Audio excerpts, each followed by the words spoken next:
Hello students. तो आज हम मध्य प्रदेश बोर्ड परीक्षा के लिए अपने प्रीवियस ईयर क्वेश्चंस की प्रैक्टिस करेंगे। तो आज हम पहला चैप्टर रियल नंबर्स को देखते हैं। तो सबसे पहले मैं आपको इसका ब्लूप्रिंट बता देना चाहता हूँ कि आपके लिए कितना मायने रखता है, क्योंकि आपको नंबर्स के लिए पढ़ना है, ठीक है। इसलिए जिस चैप्टर पे जितना नंबर का आएगा आपको उस नंबर पे उस चैप्टर पर उतना ही फोकस करना है। किसी को फालतू टाइम नहीं देना, ना किसी को कम टाइम देना है। तो इस चैप्टर से एक नंबर के 3 क्वेश्चन आ रहा है, 2 नंबर के 1 क्वेश्चन आ रहा है और 3 और 4 नंबर के कोई भी क्वेश्चन नहीं है, ठीक है। कुल मिला के इस चैप्टर से 5 नंबर का आपको मार्जिन रख रहा है, ठीक है। तो आपको उस हिसाब से तैयारी करनी है 5 नंबर की, क्योंकि आपको छोटे छोटे क्वेश्चन पे फोकस करना है, क्योंकि 1 नंबर 2 नंबर के क्वेश्चन आ रहे हैं। तो इसमें ज़्यादा आपको लेंथी क्वेश्चंस को नहीं करना है, ठीक है। तो अपन स्टार्ट करते हैं मल्टीपल चॉइस क्वेश्चन से। 96 और 404 का HCF मतलब हाईएस्ट कॉमन फैक्टर और महत्तम समापवर्तक, ओके। हमें ये फाइंड करना है। तो कैसे फाइंड करेंगे? 96 का पहले देखो, अपने को ज़्यादा कुछ नहीं करना, फैक्टराइजेशन करना, ठीक है। तो 96 का फैक्टराइजेशन किया, कैसे करते हैं? पहले 2 से डिवाइड करेंगे ना, 2 से भाग किया तो आया 48, फिर 2 से किया 24, फिर 2 से किया तो आएगा 12, फिर 2 से किया 6, 2 से 3 3, है ना। ये इसका फैक्टराइजेशन हो गया। मैं क्या करूँगा, 404 को फैक्टराइज कर लूँगा तो आएगा 202, फिर इसको 2 से किया तो 101, फिर इसको अब 101 किसी से नहीं जाएगा ना।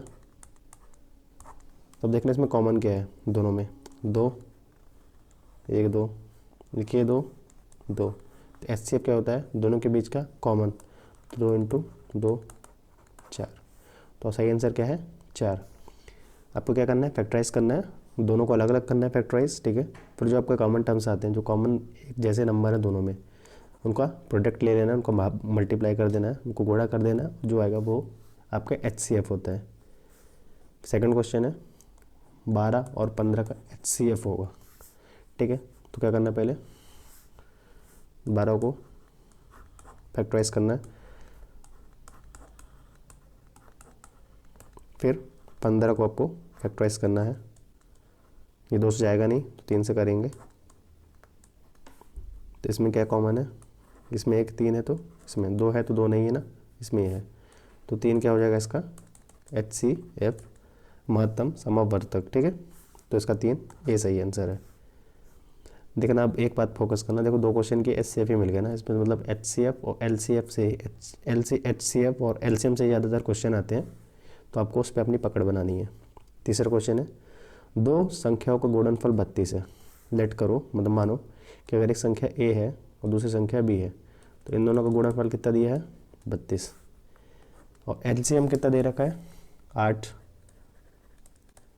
ओके। तो आपको एक बात पता होनी चाहिए कि 2 संख्या का गुणनफल बराबर होता है उसके LCM × HCF से। ये फार्मूला पता होना चाहिए, इसको नोट कर लीजिए आप, ठीक है।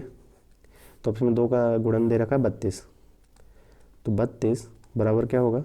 एक LCM दे रखा है 8 और HCF फाइंड करना है और जो पता नहीं है, तो इसको मैं डिवाइड में भेज दूंगा। तो 32/8 बराबर 4। तो क्या होगा? HCF, ओके, 4 है, बिल्कुल है ना। इसका सही आंसर होगा 4। आपको इस फार्मूला को याद रखना है। 4 और 7 का महत्तम समापवर्तक है।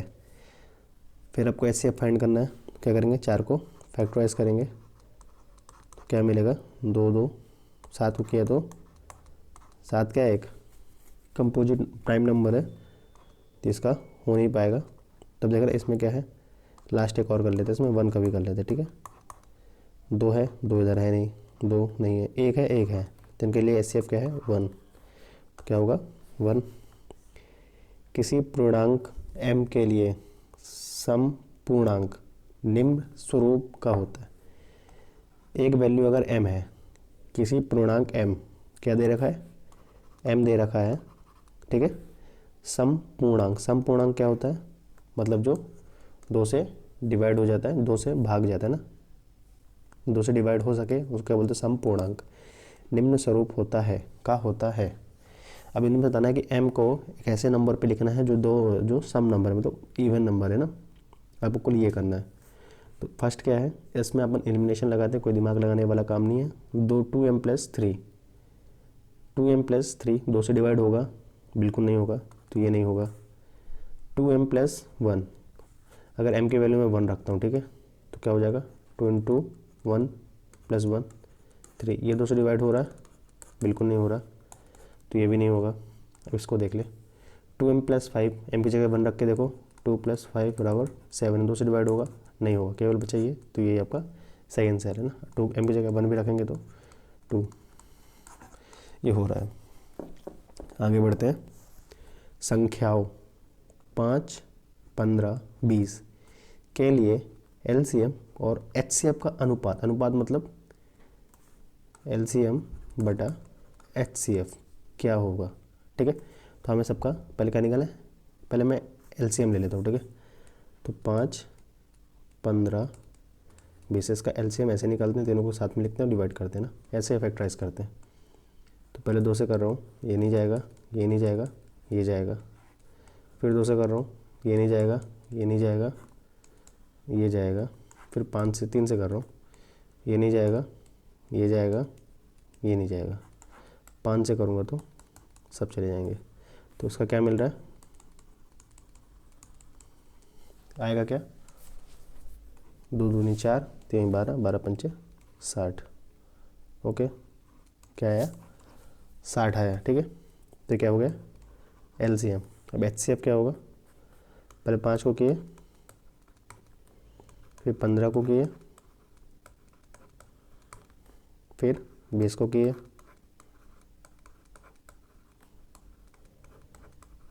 ओके। तो अब देखना, मुझे HCF चाहिए ना, तो 5 है इधर, 5 नहीं है, 5 है, हाँ 5 है इधर है ना, बाकी 2 इधर नहीं है ना, इधर है, तो कुछ भी नहीं है, केवल क्या है HCF 5। तो LCM आ गया 60, HCF आ गया 5। तो LCM अपॉन HCF क्या होगा, 60 बटा 5 बराबर 12, सही, 12:1। तो ये आपका सही आंसर है। आपने MCQ देख रही है, केवल आपको क्या करना है, HCF और LCM निकालना आना चाहिए, बेशक आप 3 नंबर लेके जाएंगे। रिक्त स्थान पे आते हैं।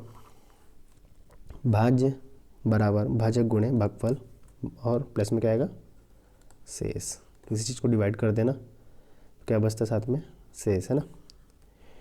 अगला क्वेश्चन है, संख्या 8, 9, 25 का HCF का मान डैश डैश खाली स्थान होगा। तो अब 8 का क्या फैक्टराइज कर लो,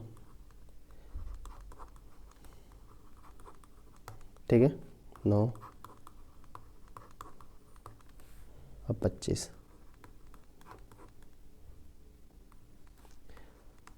25 को करेंगे तो अब देखना, इसमें 2 है ही नहीं, इसमें भी 2 नहीं है, 3 इसमें नहीं है, तो क्या आएगा, केवल 5 इसमें नहीं, इसमें नहीं है, केवल आएगा 1। अब बताना है सत्य और असत्य, ठीक है बच्चों। तो 2 धनात्मक पूर्णांक A और B दिए रहने पर ऐसी अद्वितीय मतलब यूनिक, अद्वितीय मतलब उसके जैसा कोई नहीं है, पूर्ण संख्या Q और R विद्यमान है कि A = BQ + R, और क्या है 0 से R इज ग्रेटर देन 0 और लेस देन B। क्या ये सही है, ओके। अब मैं बता रहा हूँ, इसको अगर A और B 2 नंबर हैं, ठीक है, तो अगर इसको इस फॉर्म में लिख रहे हो ना, अगर इस तरह लिख रहे हो तो ये सही है, ये यूक्लिड्स रूल है, ठीक है। यूक्लिड्स रूल अगर आपने पढ़ा है तो ठीक है, मैं तो आपको शॉर्ट में बता देता हूँ। एक A नंबर होता है ना, और R क्या होता है, शेष होता है। तो R B से छोटा होगा, ठीक है। अगर R B से बड़ा है तो एक बार और उसको डिवाइड कर देंगे, है ना। और R 0 होगा तो लिखने की ज़रूरत ही नहीं है, ठीक है। तो इसलिए वो 0 से बड़ा और ये है, तो क्या है, ये सत्य है, ठीक है। अब अगला है एक प्राकृतिक संख्या का अविभाज्य गुणनखंड, अभाज्य गुणनखंड मतलब फैक्टराइजेशन ना, अभाज्य गुणनखंड मतलब फैक्टराइजेशन, उसके गुणनखंडों के क्रम को छोड़ते हुए अद्वितीय होता है। तो आपको पता होना चाहिए किसी भी नंबर का फैक्टराइजेशन अभाज्य गुणनखंड उसके लिए यूनिक होता है, उस नंबर के लिए यूनिक होता है। जैसे अगर 6 है तो उसको क्या लिख सकते हैं 2 गुणे 3, केवल 6 को ही 2 गुणे 3 लिख सकते हैं और किसी नंबर को ऐसे नहीं लिख सकते हैं ना। तो क्या होते हैं यूनिक होते हैं। तो क्या है